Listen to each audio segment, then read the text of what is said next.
Nous méditons l'Évangile selon saint Matthieu au chapitre 24, des versets 42 à 51. Tenez-vous prêts. En ce temps-là, Jésus disait à ses disciples, « Veillez, car vous ne savez pas quel jour votre Seigneur vient. Comprenez-le bien. Si le maître de maison avait su à quelle heure de la nuit le voleur viendrait, il aurait veillé et n'aurait pas laissé percer le mur de sa maison. Tenez-vous donc prêts, vous aussi. C'est à l'heure où vous n'y pensez pas que le Fils de l'homme viendra. » Que dire du serviteur fidèle et sensé, à qui le maître a confié la charge des gens de sa maison, pour leur donner la nourriture en temps voulu? Heureux ce serviteur que son maître, en arrivant, trouvera en train d'agir ainsi. Amen, je vous le déclare, il l'établira sur tous ses biens. Mais, si ce mauvais serviteur se dit en lui-même, « Mon maître tarde », et s'il se met à frapper ses compagnons, s'il mange et boit avec les ivrognes, alors, quand le maître viendra, le jour où son serviteur ne s'y attend pas, et à l'heure qu'il ne connaît pas, il l'écartera et lui fera partager le sort des hypocrites. Là, il y aura des pleurs et des grincements de dents.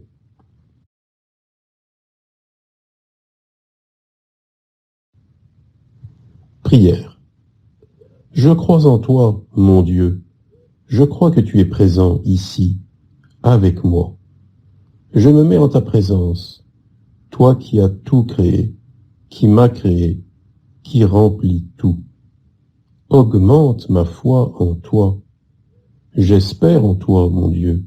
J'espère en ta parole, en tes promesses. J'espère en la vie éternelle, cette vie qui est le but de ma vie sur terre. Augmente mon espérance. Donne-moi de vivre les yeux fixés sur toi. Je t'aime, ô mon Dieu, mais affermis mon amour si faible et inconstant. Mets en moi ton amour qui pénètre tout et consume tout. Demande. Seigneur, mets en mon esprit la conscience de la vie éternelle.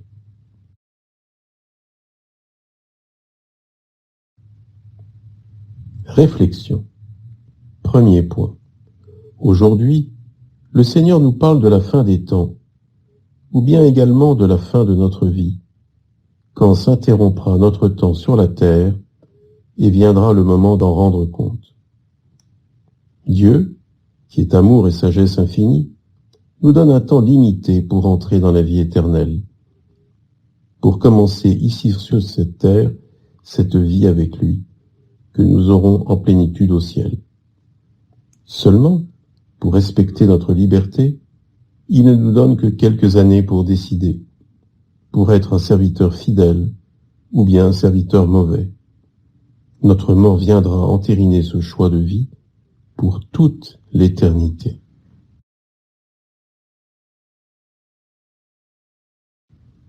Deuxième point. Certes, cela peut faire peur de penser ainsi à la mort et à l'éternité, à Dieu qui juge et à la possibilité d'être à tout jamais éloigné de lui. Mais n'est-ce pas justement ce que dit l'Évangile? Veillez, car vous ne savez pas quel jour votre Seigneur vient. Et sa venue n'est pas anodine. Il y a beaucoup en jeu, voire même tout, notre vie éternelle. D'où l'insistance du Christ pour que nous veillions, que nous soyons prêts, que nous ne remettions pas à plus tard notre conversion. La mort arrive souvent trop tôt, quand nous avons encore tellement de projets à accomplir, de nœuds à défaire, de personnes à pardonner. N'attendons pas.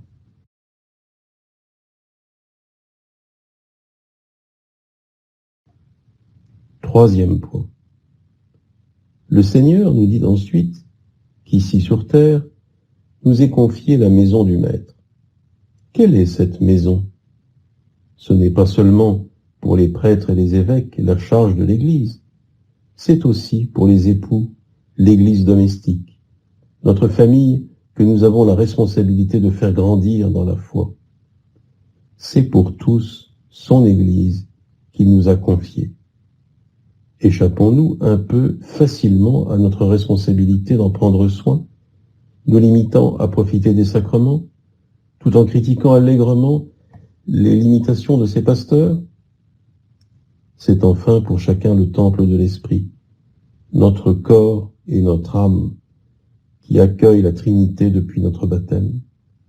Prenons-nous soin de notre vie spirituelle, de notre union avec le Christ?